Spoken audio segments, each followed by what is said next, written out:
let's talk about Orphan First Kill. Well, sometimes that is better. Hey everybody, what's up? Killjoy Jake here, and instead of having friends, I have horror movies. Today we're talking a little bit about Orphan First Kill, a brand new movie that has just come to Paramount Plus today, or in theaters in some locations, not everywhere unfortunately. But no worries, if you have not been able to see the film yet, I'm going to do a little spoiler-free review right at the beginning here, and then we'll move into some spoilers later on. Before we do that though, if you guys can like this video and subscribe, I would greatly appreciate that. My spoiler-free review of this film is essentially, I had a good time with it. I think it was a fun film, even if it did kind of pale in comparison to the original. The strongest aspect of Orphan First Kill is not only Isabelle Fuhrman's performance in this lead role, she clearly has a passion for playing this character, but also David Coggeshall's script. There are some very fun twists and turns throughout this entire flick, and it really embraces the camp of that first movie, something that I feel like was unintentional in the first movie that is definitely much more intentional. I almost said tensional, which is not even a word, intentional in this film. I've seen a few big reviewers talk about the plotline of this movie, saying that it's very soapy, it feels very soap opera-y, but that's kind of always been the vibe of these movies. They're very campy, very over the top. That's kind of the point. So if that's not really your jam, you're really not gonna like either of these films, but like, I enjoyed it for what it is. If you're someone who overanalyzes movies and thinks like, well, this wouldn't happen or this is ridiculous, then you're not gonna have a good time with this. But if you can kind of just turn your brain off and let this movie happen to you, yeah, it's a good time. Some non-spoiler complaints I have about the film is there's a few really bizarre editing choices. Like, the film is unbelievably dark. I'm not sure if that's just the Paramount Plus version of the film. Maybe some people have seen this in theaters and it's not that dark, but I had to turn the brightness up on my TV all the way and it was still like dark to the point where I could barely see faces. Game of Thrones Season 8 Episode 3 has nothing on this movie, and neither does Alien vs. Predator Requiem, let me tell ya. And it's the whole movie too. Like, there are daytime scenes in this film that are dark. It must have been an overcast day every single time they filmed, because I can't even see people's faces most of the time, even when they're outside. There's some great connections to the original film. You learned some things about Esther in this film that you didn't know in Orphan 2009, which is cool. And they also try to set up yet another prequel, which I don't know how I feel about that, but we'll talk about that all a little later in the video. But now we're gonna get into some spoiler territory. So if you've not seen the film yet, you've been warned. Like I was saying about the film, the strongest aspect of it is David Coggeshall's script. Some of the twists and turns in this film are so surprising and so fun. I really didn't see them coming. The whole thing about the family being also pretty evil. It's very reminiscent of Don't Breathe 2. Everyone's kind of a bad guy, and that makes it even more fun, I think. It really helps that intentional campiness work in this film. Julia Stiles and Isabelle Fuhrman give fantastic performances in this as dueling villains that kind of are going against each other the entire movie. And poor Alan just has no idea what's going on, bless his heart. I really did enjoy the camp of this film. It definitely is a film that recognizes what is so cheesy and ridiculous about itself with this movie, where I feel like the first one doesn't. So that's my one positive about this film that I will give over the original, but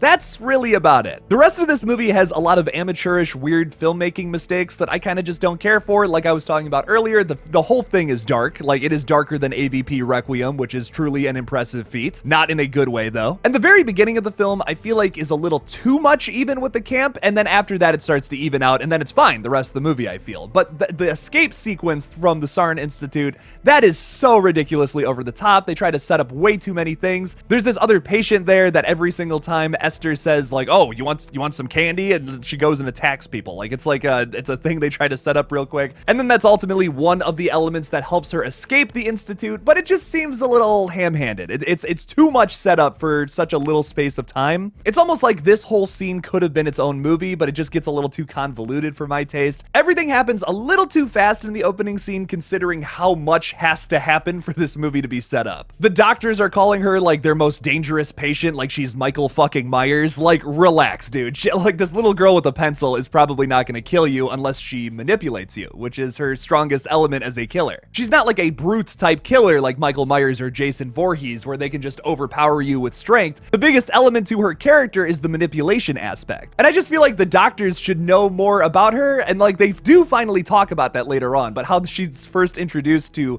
Anna, the art therapist, is by saying like, oh, she's our most dangerous patient. She's crazy. She'll take you out and all that. And it's just like, okay, how about you talk about the manipulation thing and the fact that she looks like a child instead? That's probably the more important things that you would get from this character.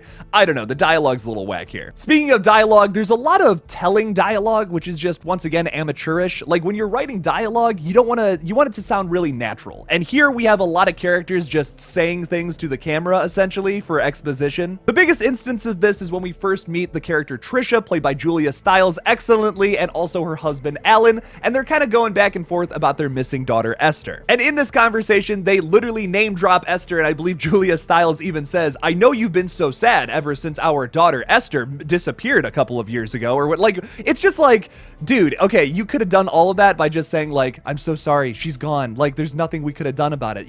We would have gotten it from context clues. It was just a little too much dialogue that was just telling the audience exactly what's going on. A little amateurish to me. This is a pretty consistent thing throughout the entire film too, and I just don't care for it. And even though I have those complaints about the script, it's still really well written considering how convoluted this story is. I was really scared since that doctor introduced Esther as this like perfect killer, even though we see her make mistakes in the 2009 movie, that they were just gonna make her this like unstoppable killing machine in this movie. That's not the case. You see Esther make even more mistakes in this movie by not getting out of character multiple times, not figuring out certain things about the family, and it's really well written. This attempt to pose as a child in the family is actually done way worse than in the 2009 film, which is a massively good touch for a prequel. I was also worried that conceptually this would just be the same movie again, but like in a prequel. And it's not. Because of the twist, it's something completely entirely different. Esther learning about like the blacklight painting from Alan is a really nice touch too, because obviously we see that come back in Orphan 2009. That was a really cool little bit there. I thought that was smart, and it really influences how you look at that original movie. The best prequels do that. I also think it's a nice touch that when you have Julia Stiles' character basically telling Esther like, "Hey, you're gonna play this part or you're going back to the gulag," we immediately get these shots with this rat in the vent character, and it's very symbolic as to what Esther's situation is right now in this household. And man, was it nasty when Julia Stiles had to drink that rat milkshake. Ugh! My last thing about this film is I want to talk about the ending, which I felt like could have been executed just a little better with one little changed detail. The struggle between Julia Stiles' character and Esther is awesome. I mean, like them going back and forth with trying to grab the knife and all that. It's very suspenseful. It's very tense. It's executed great. I think it's a really nice little chase sequence and trying like killing sequence and all that. It's cool. But man, when Alan gets the reveal that Esther is not who he thought she was, I just wish we could have lingered on that a little longer. We have this character saving his daughter opposed to his wife, and that is already in itself just like super fucked up. And then like he finds out that, oh my God, my daughter is not who she said she was. This is not my missing daughter. This is some random 30-year-old woman. I just wish we could have had a second longer to linger with that, where maybe he just breaks down on the roof, he falls down to his knees, and he starts crying because his family is dead, and he saved this random woman from falling opposed to his wife. And then after that, maybe Esther comes up to him and like starts saying like the whole daddy shit and all that, and it's just like really fucked up. He's pushing her away and all that, and then like she just kind of silently gets upset and pushes him off the roof.